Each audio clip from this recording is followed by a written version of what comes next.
বিএনপির ভারপ্রাপ্ত চেয়ারম্যান জনাব তারেক রহমান ঠিক একটু আগেই ফিরোজার 196 বাসাটিতে এসে পৌঁছেছেন এবং আমরা এখানে যেটি লক্ষ্য করেছি যে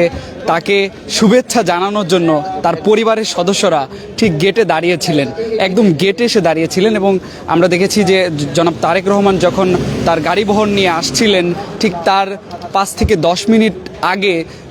তার পরিবারের সদস্যরা গেটে এসে দাঁড়িয়েছেন। আমরা যদি আপনাদেরকে জানাই যে বিএনপির ভারপ্রাপ্ত চেয়ারম্যান জনাব তারেক রহমান দীর্ঘ 17 বছরেরও সময় অতিবাহিত করেছেন লন্ডনে। সেখান থেকে তিনি আজকে বাংলাদেশে এসেছেন এবং তার সঙ্গে এসেছেন তার স্ত্রী এবং তার মেয়ে জাইমা রহমান। সেই সাথে আপনাদেরকে জানিয়ে রাখি তিনি হযরত শাহজালাল আন্তর্জাতিক বিমানবন্দরে সেখানে আজকে বাংলাদেশ টাইম দুপুরে ঠিক 12:39 নেমেছেন এবং সেখান থেকে তিনি সোজা চলে এসেছেন 300 ফিট এলাকায়, যেখানে জেলা উপজেলা থেকে বিভিন্ন নেতাকর্মীরা ছুটে এসেছেন এক নজর দেখার জন্য বিএনপির ভারপ্রাপ্ত চেয়ারম্যান তারেক রহমানকে। অনেকেই কিন্তু জানেন না যে অনেকেই জানেন না তাকে এক নজর সামনে থেকে দেখতে পাবেন, কিন্তু তারপরেও তিনি তারা ছুটে এসেছেন 300 ফিট এলাকায় এবং সেখানেই কিন্তু জনাব তারেক রহমান প্রথমে সেখানে যান এবং গণসংবর্ধনা শেষে সেখান থেকে তিনি তার মাকে দেখতে এভার কেয়ার হাসপাতালে ছুটে গিয়েছেন এবং সেখান থেকে আমরা দেখেছি তিনি সর্বশেষ যেটি আপনাদেরকে জানানোর চেষ্টা করছি, তিনি গুলশানের যে ফিরোজা যে বাসভবনটি রয়েছেন 196 নম্বর যে বাসাটি রয়েছে সেটি কিন্তু প্রস্তুত রাখা হয়েছিল, সেখানে তিনি এসেছেন এবং তার গাড়ি বহর আমরা দেখেছি বুলেট প্রুফ সেই বাসটি, সবার আগে বাংলাদেশ লেখা যে বাসটি রয়েছে সেই বাসে করে সামনে ঠিক তিনি বসেছিলেন এবং সেই গাড়ির সামনে এবং পেছনে আমরা লক্ষ্য করেছি আইনশৃঙ্খলা বাহিনীর বেশ কঠোর নিরাপত্তা আমরা লক্ষ্য করেছি। আইনশৃঙ্খলা বাহিনী, পুলিশ, র্যাব, বিজিবি এবং সেই সাথে সেনা সদস্যদের আমরা লক্ষ্য করেছি যেন কোনো ধরনের কোনো বিশৃঙ্খলা না ঘটতে পারে। সেই সাথে সিএসএফ থেকে শুরু করে বিভিন্ন আইনশৃঙ্খলা বাহিনীর বিভিন্ন সংস্থাদের আমরা লক্ষ্য করছি। এখন পর্যন্ত ফিরোজার যেই বাসভবনটি রয়েছে গুলশানে সেই বাসভবনের সামনে আইনশৃঙ্খলা বাহিনীর লক্ষ্য করছি তারা এখানে অবস্থান করছে এবং সবার আগে বাংলাদেশ লেখা যে বাসটি রয়েছে সেই বাসটি এখন পর্যন্ত আমরা দেখছি বাসভবনের ঠিক সামনেই রয়েছে। এবং আরেকটি বিষয় জানিয়ে রাখি যে গুলশানের এই বাসায় আসার আগ মুহূর্তে নেতাকর্মীরা ঠিক বাসার আশেপাশে এই বাসভবন আশেপাশে ছিল, আইনশৃঙ্খলা বাহিনীর নিরাপত্তার স্বার্থে তাদেরকে কিন্তু এখান থেকে সরিয়ে দেওয়া হয়েছে। এবং আরেকটি বিষয় আমরা লক্ষ্য করেছি আইনশৃঙ্খলা বাহিনীর বেশ তৎপরতা আমরা এই গুলশানের ফিরোজার বাসভবনের আশেপাশে আমরা লক্ষ্য করেছি। আজকে বিএনপির ভারপ্রাপ্ত চেয়ারপারসন জনাব তারেক রহমান দেশে ফেরার পরেই সরাসরি তিনি ছুটে এসেছেন 300 ফিট এলাকায়, যেখানে তার অসংখ্য নেতাকর্মীরা সেখানে অবস্থান করছিলেন। দূর দূরান্ত থেকে ছুটে এসেছিলেন অনেকেই তারেক রহমানকে এক নজর দেখার জন্য এবং আমরা দেখেছি বিভিন্ন জেলা উপজেলা বিভিন্ন স্তরের নেতাকর্মীরা সেখানে অবস্থান নিয়েছেন। কেউ আবার 2-3 দিন আগে থেকেও এসে ঠিক তারা সেখানে অবস্থান করেছেন। আমরা আরও জানতে পেরেছি যে অনেকেই অনেক দূর দূরান্ত থেকে যারা ছুটে এসেছেন তারা রাত্রি যাপন করেছেন ঠিক 2 দিন যাবৎ, যেখানে মঞ্চ তৈরি করা হচ্ছিল 300 ফিট এলাকায় সেখানে কিন্তু অনেকেই রাত্রি যাপন করেছেন, সেখানেই তারা রাতের খাবার খেয়েছেন এবং কষ্ট হলেও তারা কিন্তু সেই রাত্রি যাপন সেখানেই করেছেন এবং তাদের যে একটি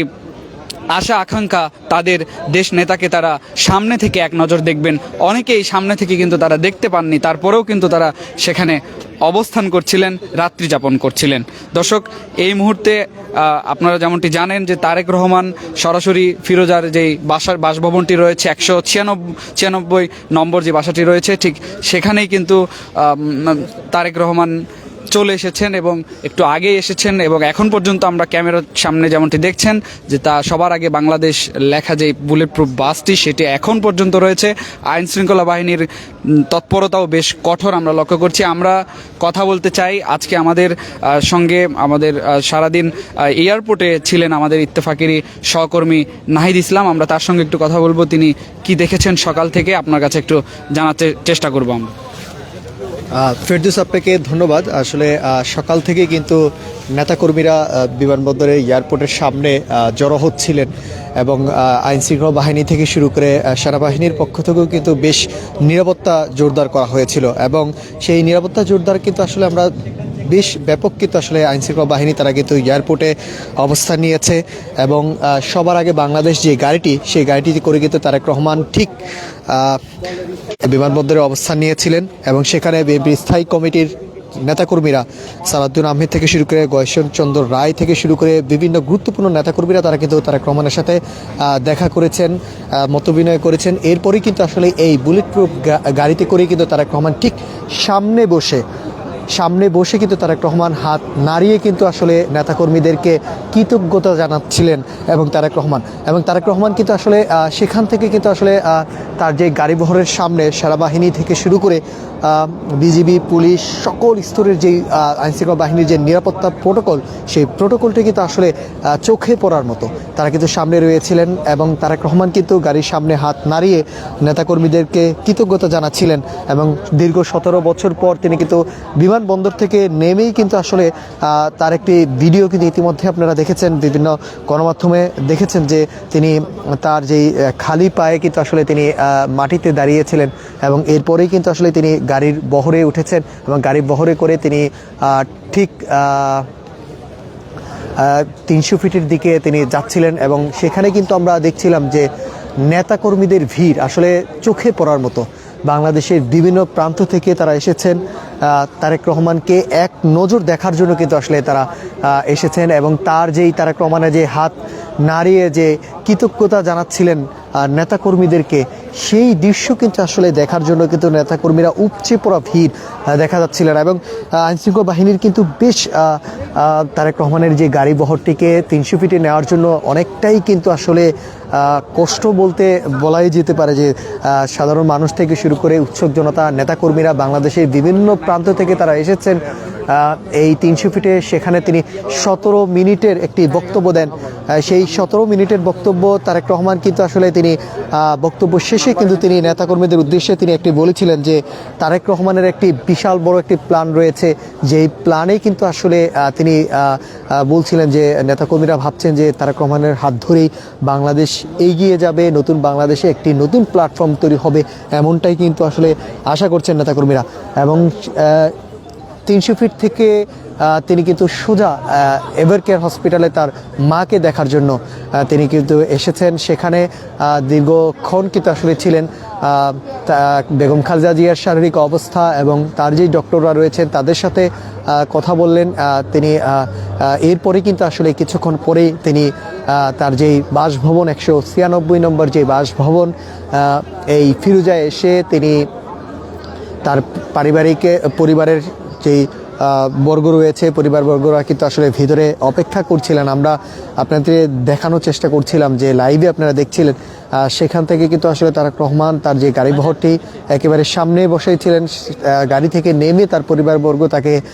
ভিতরে নিয়ে গিয়েছেন এবং ইতিমধ্যেই তিনি ভিতরে রয়েছেন এবং আইনশৃঙ্খলা বাহিনী তারা কিন্তু আসলে তারা পুরো বাড়িটা এবং পুরো এলাকাটা কিন্তু আসলে একটি নিরাপত্তা চাদরে ঢাকা রেখেছেন এবং নিরাপত্তা চাদরে কিন্তু ঢেকে রেখেছেন এবং নেতাকর্মীরা যারা রয়েছেন তারা কিন্তু বাড়িতে ফিরে চলে গিয়েছেন এবং তারেক রহমান কিছুক্ষণ যখন বাড়ি থেকে নামেন তখন বিএনপির মিডিয়া সেলের যিনি দায়িত্বে রয়েছেন শায়রুল, উনি কিন্তু আসলে জানিয়েছেন যে গণমাধ্যমকে তারেক রহমান তিনি কৃতজ্ঞতা জানিয়েছেন, এমনটাই কিন্তু আমরাও কিন্তু আপনারা কিন্তু দেখেছেন জানিয়েছেন। এবং ইতিমধ্যেই কিন্তু আসলে ফিরোজার যে বাসভবনের যেই সারাদিনের যেই সার্বিক পরিস্থিতি আপনাদেরকে জানাচ্ছিলাম, ঠিক এয়ারপোর্ট থেকে শুরু করে এবং সকল এয়ারপোর্ট থেকে শুরু করে এবং 300 ফিট থেকে এভারকেয়ার এবং ফিরোজা বাসভবনে এসে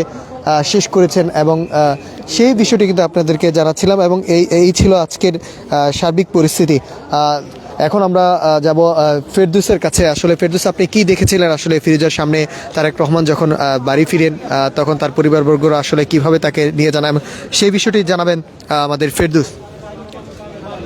ধন্যবাদ নাহিদ। আমরা নাহিদের সাথে জানার চেষ্টা করছিলাম। মূলত তিনি ছিলেন এয়ারপোর্ট এলাকায় এবং সেখান থেকে তিনি যেমনটি দেখেছেন সেটি জানাচ্ছিলেন। আমরা জানিয়ে রাখি যে আজকে তারেক রহমান যখন 300 ফিট মঞ্চে তিনি বক্তব্য রাখেন, সেখানে তিনি একটি কথা বলেছিলেন যে আমেরিকার কৃষ্ণাঙ্গ নেতা মার্টিন লুথার কিংয়ের বিখ্যাত আই হ্যাভ এ ড্রিম ভাষণের কথা স্মরণ করিয়ে দিয়ে তারেক রহমান বলেন, বাংলাদেশ জাতীয়তাবাদী দলের একজন সদস্য হিসাবে আমি বলতে চাই, আই হ্যাভ এ প্ল্যান, আমার একটি পরিকল্পনা আছে for the people of my country, for my country. দর্শক, এই মুহূর্তে যেটি আমি আপনাদেরকে বললাম যে তারেক রহমান যেমনটি বলেছেন যে তার একটি প্ল্যান রয়েছেন, এবং আজকে বৃহস্পতিবার দুপুরে দেশে ফিরে রাজধানীর এই পূর্বাঞ্চল 300 ফিট এলাকায় আয়োজিত গণসংবর্ধনা অনুষ্ঠানে দেওয়া ভাষণে তিনি কিন্তু এসব কথা বলেছিলেন। এবং তারেক রহমান বলেছিলেন যে আজ এই পরিকল্পনা দেশের মানুষের স্বার্থে, দেশের উন্নয়নের জন্য, দেশের মানুষের ভাগ্য পরিবর্তনের জন্য, এবং সেই সাথে যদি সেই কার্যক্রম, সেই পরিকল্পনাকে বাস্তবায়ন করতে হয় তাহলে এই জনসমুদ্রে যত মানুষ উপস্থিত আছেন এবং সারা বাংলাদেশে গণতন্ত্রের শক্তির যত মানুষ আছে প্রত্যেকটি মানুষের সহযোগিতা তার লাগবে। দর্শক, ঠিক গুলশান এভিনিউ ফিরোজার সামনে থেকে সর্বশেষ জানাচ্ছিলাম আমি মোহাম্মদ ফেরদৌস প্রামাণিক। এই ছিল এখনকার সর্বশেষ আপডেট। পরবর্তী আপডেট পেতে অবশ্যই দৈনিক ইত্তেফাকের সঙ্গেই থাকবেন।